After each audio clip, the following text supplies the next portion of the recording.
Hello guys, I am Alfred. Ito si John City in Invermere, Canada. Say hi. Hi. No ba? Wag ko lang migikan nag sorry sa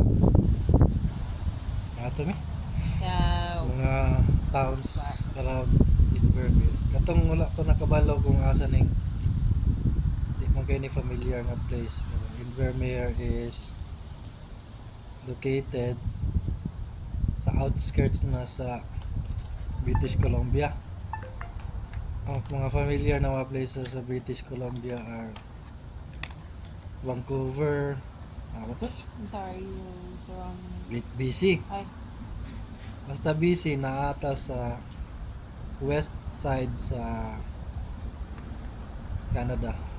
So kami naami sa outskirts. Town siya sa BC. Mas dool siya sa Calgary, Alberta.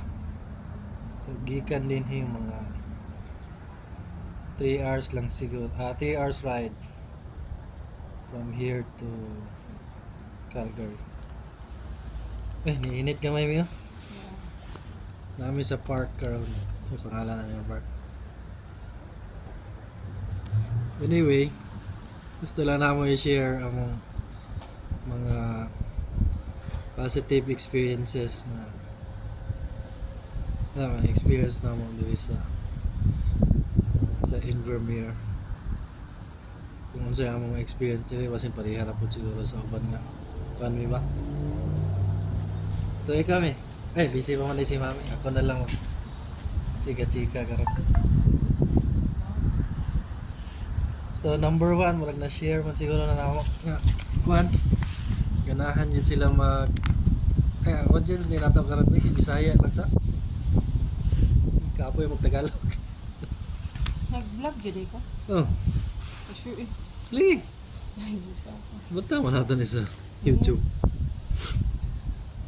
Number 1 na positive na observation was gatong iprayo ginila ang pedestrians, di ba? Kanang magtabok mi layo pa lang kayo may bisag di pa gid sa tungod sa daa sa pedestrian lane. Mag-anticipate na mga motorist na slow down sila and give way to pedestrians. Sa Philippines siguro kabalo naman siguro tatanan nga kining una na kinsay na una mo na right pa isugay na lang kumutabok sa dalan muna one thing na appreciate na mo dili safe kay ka tabok ka sa mga dalan. Another thing kay dili kay sila gaserbato kung ka bantay mo dining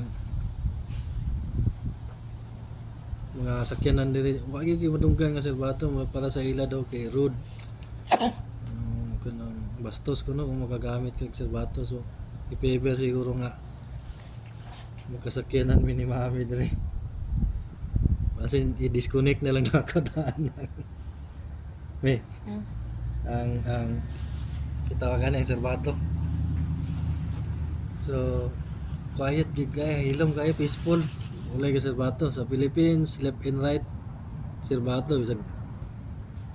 bisag kuan gamay ra kayo nga kuan serbato dia noon mawala na andan. And sa pa another thing kay gagreet every time naking ma-meet matagbuhan sa dalan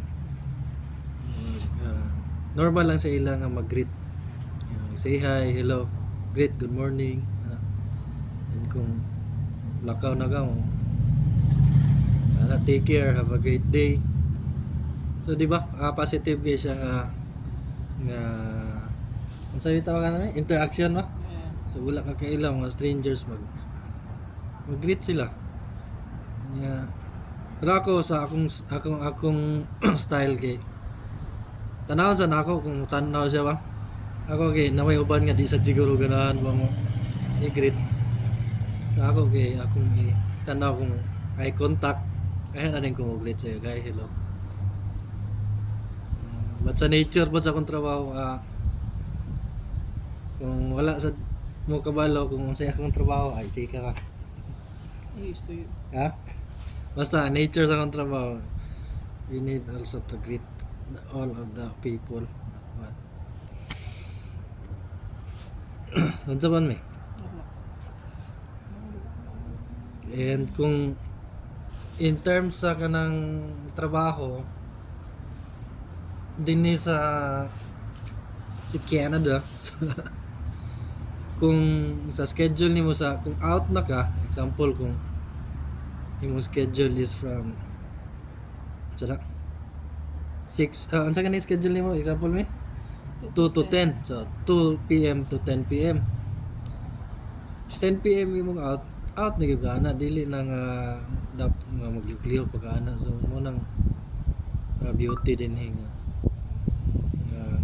usay difference kung iba kung sa Philippines ta kay usay i-extend ta sa atong mga work hours so dinhi kung tama lang sa kana time diretso na ka kung hilig ka kung 501 nga nang gitawag nato nga asibat na diretso pag out diri mo gina siya ang gina-implement saban pa ka nga extend ba ka dami kang init mo and sa pa man so if kana di ba kanang gi-apply na siya nga system di ba murag concern yun sila sa worker di ba me kanang gusto sila nga kung Work life. na murag in a sense na sila work life balance ba kay dili na kanila gusto ipahago no? Once mo out na ka di gusto na kanila makapaulay so nga na and aside na kung nakita ninyo ang mga videos ang mga na-upload na mga pictures so limpyo yung kayo din di ba me wala kayo makita nga basura ba nakabasura dito sa mga trash bins dito ka tanan sa van natanaw na ako aside sa advance ilang mga kwan kanang disiplinado sila mulo sila nga maglabay og basura bisag asa kana ang ma-appreciate nimo ba nga maybe sa noon sa Philippines kay di ba daghan naman puti mga tsada nga lugar napoy pero nay uban gyapon nga kita gyud ka basura but diri bisag asa kat mo adto murag wa gyud ka makita nga kanang kalat so positive thing di ba sa pa man basura dayon dinhi katong gusto sa mga picture katong mga hilig sa mga Instagram ganang mangita ko sa atuwa kay mangita tag mga tsada kay nga background di ba dinhi bisag asa siguro nga angle na agi gapo nga pan nga background so di ka maproblema sa imong view and FYI lang pod ganing Invermeer is murag thank God nga nami din si Mamiti kay na-assign din and diri mi nagkapuyo Invermeer is considered kanang vacation town tourist town like kato ko ng mga tao nga gikan sa Calgary sa maybe bisag layo kay Vancouver Edmonton during summertime gaanhi daw sila dinhi kay daghan mga gwapo nga activities gwapo sa nga view so kana like every angle siguro nice view daghan pa man tag makuan diri daghan pa magugusto i-share pero magtaas-taas po ni 10 minutes na ni ako lang sa ikat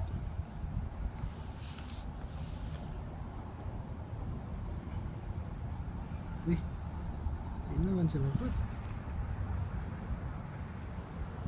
Hindi siya gusto makat.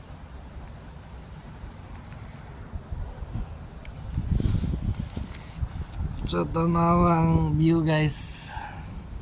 Grabe. Gamay lang ni siya nga park sa sentro.